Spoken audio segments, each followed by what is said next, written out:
नमस्कार जी 24/7 digital platform में आप सभी का स्वागत है और मैं हूं शिल्पा शर्मा। इस वक्त हम जम्मू यूनिवर्सिटी के धन्वंतरी लाइब्रेरी में मौजूद हैं। सबसे पहले मैं आपको ये तस्वीरें दिखाना चाहूँगी। आप देख सकते हैं धन्वंतरी लाइब्रेरी के पास इस वक्त मौजूद है और यहाँ पर एबीवीपी की तरफ से धरना प्रदर्शन किया जा रहा है। मैं आपको बता दूँ कि मांग जो है वो दो है। सबसे पहले लाइब्रेरी को लेकर मांग है और दूसरी मांग जो है वो गर्ल्स हॉस्टल को लेकर है। लाइब्रेरी की बात करें तो उससे पहले भी कई बार इश्यू को उठाया गया है कि लाइब्रेरी को 24 आवर्स जो है वो रखा जाए, लेकिन अभी तक कोई भी संज्ञान नहीं लिया गया है। स्टूडेंट से बातचीत करते हैं। देखिए, अखिल भारतीय विद्यार्थी परिषद जम्मू विश्वविद्यालय इकाई द्वारा 1 महीना पहले ज्ञापन दिया गया था और ये केवल 1 महीना पहले की मांग नहीं है। ये जब से कोविड ख़त्म हुआ है उसके बाद से लगातार प्रयास कर रही है विद्यार्थी परिषद, जो कि स्टूडेंट है जम्मू विश्वविद्यालय का, जो लाइब्रेरी में आके पढ़ता है। तो उसको लेके कि वो स्टूडेंट चाहता है कि हमारी लाइब्रेरी की टाइमिंग जो है वो आगे बढ़ाई जाए, क्योंकि जो आप देखें वर्किंग डे होता है, स्टूडेंट अपने डिपार्टमेंट में होता है सुबह 9 बजे से लेके शाम को 5 बजे तक, लेकिन 5 बजे से लेके बाद का आप टाइमिंग देखें तो वो स्टूडेंट ने अपने डिपार्टमेंट का भी पढ़ना है, अपने सिलेबस का भी पढ़ना है, उसने किसी की तैयारी अगर वो कर रहा है तो उस तैयारी से रिलेटेड भी उसने कुछ ना कुछ पढ़ना है। लेकिन उसके समय की कमी की वजह से जो कि यूनिवर्सिटी प्रशासन ने उसका टाइम कम रखा है 11 बजे तक, तो हमारी विद्यार्थी परिषद की और सभी स्टूडेंट की, तमाम जम्मू विश्वविद्यालय में जितने भी स्टूडेंट पढ़ते हैं, सबकी एक ही डिमांड है कि इस समय को जो है, कोविड से पहले जो समय था वो क्या समय था? कोविड से पहले जो विश्वविद्यालय का सेंट्रल लाइब्रेरी का समय 24/7 था, जो कि वो पूरी रात को यहाँ जो हॉस्टल में स्टूडेंट रहते हैं वो यहाँ पर आके पढ़ते थे और किसी भी तैयारी आप देख सकते हैं। उसके परिणाम जो अभी हाल ही में जो सब इंस्पेक्टर हुए हैं, केएस हुए हैं, उसमें आप देखिए जम्मू विश्वविद्यालय का काफ़ी स्टूडेंट है जो जम्मू विश्वविद्यालय में पढ़ता था, वो लगा हुआ है, उसका रिजल्ट है ये। लेकिन कोविड के बाद आप देखिए ये जो टाइमिंग है उसको घटाया गया है। इसमें जो भी रीज़न दिए गए हैं, मुझे लगता है कि इस टाइमिंग को जम्मू विश्वविद्यालय के स्टूडेंट के लिए, अगर स्टूडेंट मांग करता है तो वो रिस्पॉन्सिबल है उसका।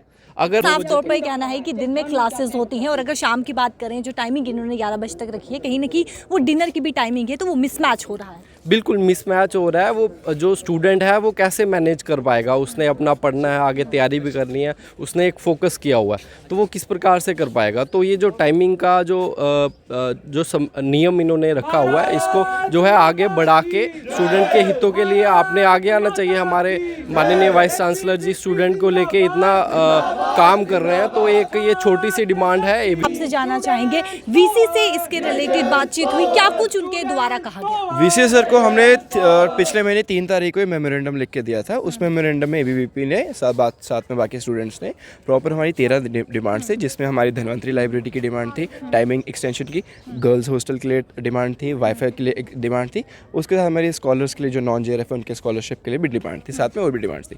वीसी सर को हमने 3 तारीख को मेमोरेंडम दिया था। उनको हमने बोला था कि उन्होंने हमें आश्वासन दिया था पिछले महीने की 3 तारीख को उन्होंने हमें आश्वासन दिया कि हम 1 हफ्ते के अंदर विदिन 7 डेज आपको एक पॉजिटिव रिस्पॉन्स देंगे। लेकिन आज उस चीज़ को 1 महीना हो गया है।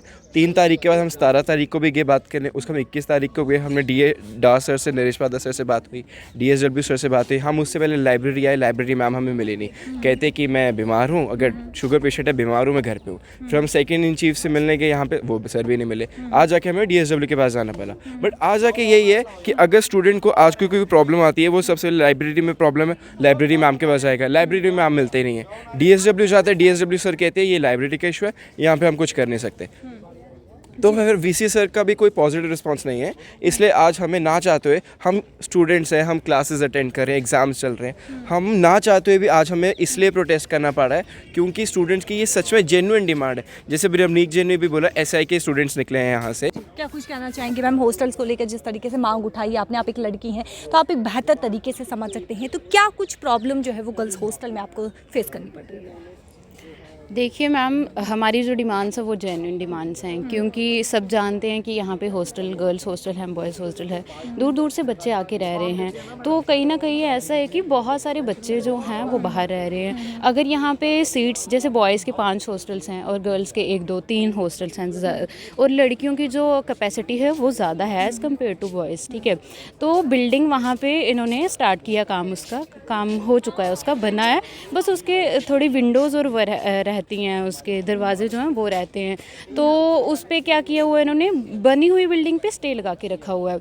मुझे समझ नहीं आती कि वो पूरी बिल्डिंग बनी पड़ी है उसको क्यों कंप्लीट नहीं कर रहे हैं। अगर ये कंप्लीट करे तो जो बच्चे बाहर रह रहे हैं, इतने ज़्यादा बच्चे, इतनी ज़्यादा गर्ल्स जो हैं इतनी दूर दूर से वो हैं, तो वो बच्चे बाहर रह रहे हैं, तो अगर ये कंप्लीट कर दें उसको तो सभी को हॉस्टल मिल जाएगा। तो आपने कभी वीसी से बात की बिल्डिंग को लेकर के आखिरकार स्टे क्यों लगाया गया है? क्योंकि जब अकोमोडेशन की कमी है, जब गर्ल्स को इतनी प्रॉब्लम जो है वो फेस करनी पड़ रही है, तो इसको लेकर आपने बात?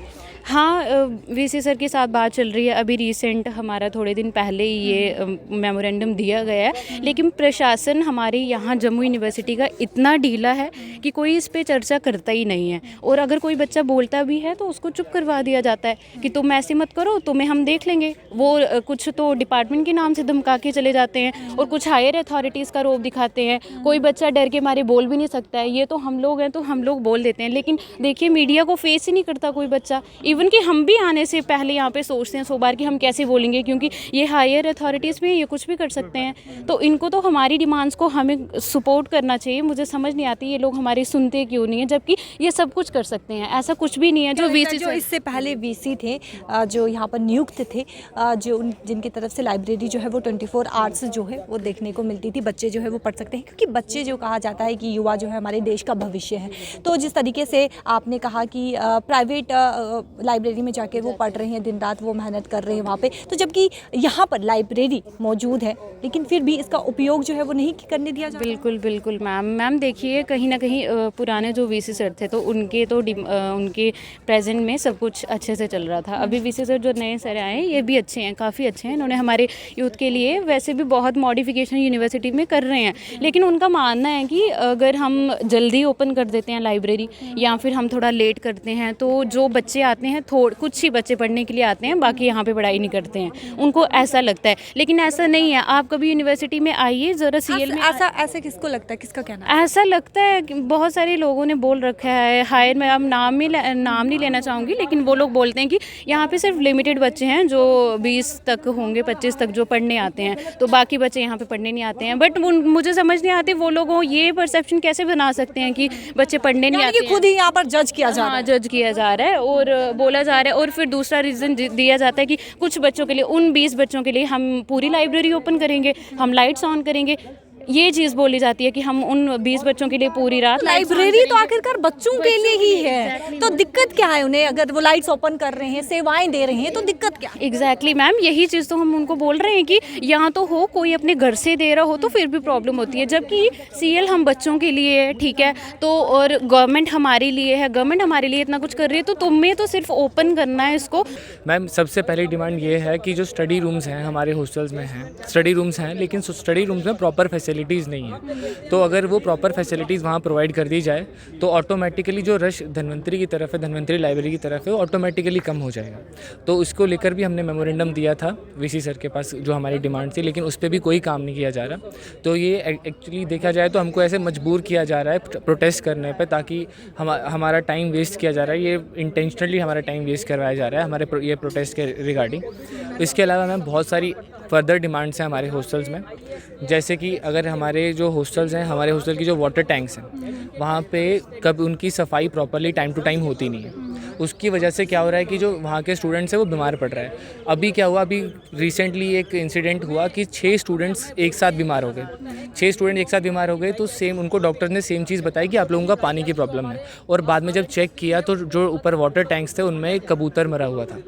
तो मैम इतनी ज़्यादा नेग्लिजेंस हो रही है हॉस्टल्स में, तो इसको लेकर भी हमारी डिमांड रहती है कि देखा जाए, इसमें थोड़ा ज़्यादा इन्वॉल्वमेंट रखा जाए, कि देखा जाए किस तरीके से, क्योंकि वो तो खुद अपने रेजिडेंस में रह रहे हैं, अपना साफ़ पानी पी रहे हैं, लेकिन जो हमारे साथ हो रहा है, हम तो पेमेंट अपनी पूरी फ़ीस पे कर रहे हैं। तो ये वाली जो ये डिस्क्रिमिनेशन है ये हमारे साथ क्यों हो रहा है?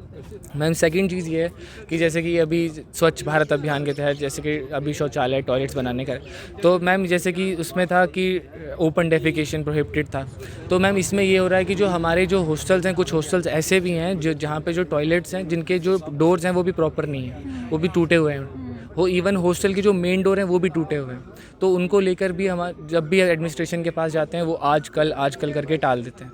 तो इतना ज़्यादा नेग्लिजेंट हो गया यहाँ का एडमिनिस्ट्रेशन हॉस्टल्स को लेकर।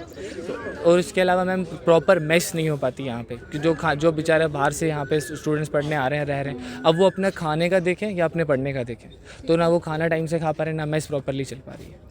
साफ तौर पर आप सुन चुके हैं जिस तरीके से स्टूडेंट्स की ये मांग है कि लाइब्रेरी को 24 आवर्स ओपन कर दिया जाए। इनका साफ तौर पर कहना है कि कोविड से पहले टाइमिंग जो थी वो 24 आवर्स थी, लेकिन टाइमिंग को कोविड के बाद बदल दिया गया। यानी कि टाइमिंग की बात करें तो जिस तरीके से टाइमिंग को 11 बजे तक सेट किया गया है, और कहीं ना कहीं जिस तरीके से बच्चों का कहना है कि बच्चे जो है 8 बजे से 10 बजे तक बस में जाते हैं, तो कहीं ना कहीं मिसमैच हो रहा है। और दूसरी जो डिमांड है इनकी गर्ल्स हॉस्टल को लेकर, एकोमोडेशन को लेकर प्रॉब्लम जो है गर्ल्स को फेस करनी पड़ रही है। आने वाले समय में अब देखने को मिलेगा कि क्या इस पर संज्ञान लिया जाता है या नहीं, क्योंकि वीसी को मेमोरेंडम भी पेश किया गया है। तो आने वाले समय में देखने को मिलेगा वीसी के द्वारा कितनी जल्दी जो है इन सब चीज़ों पर संज्ञान लिया जाता है। मुझे कैमरा पर्सन गोपाल को दीजिए इजाजत। नमस्कार।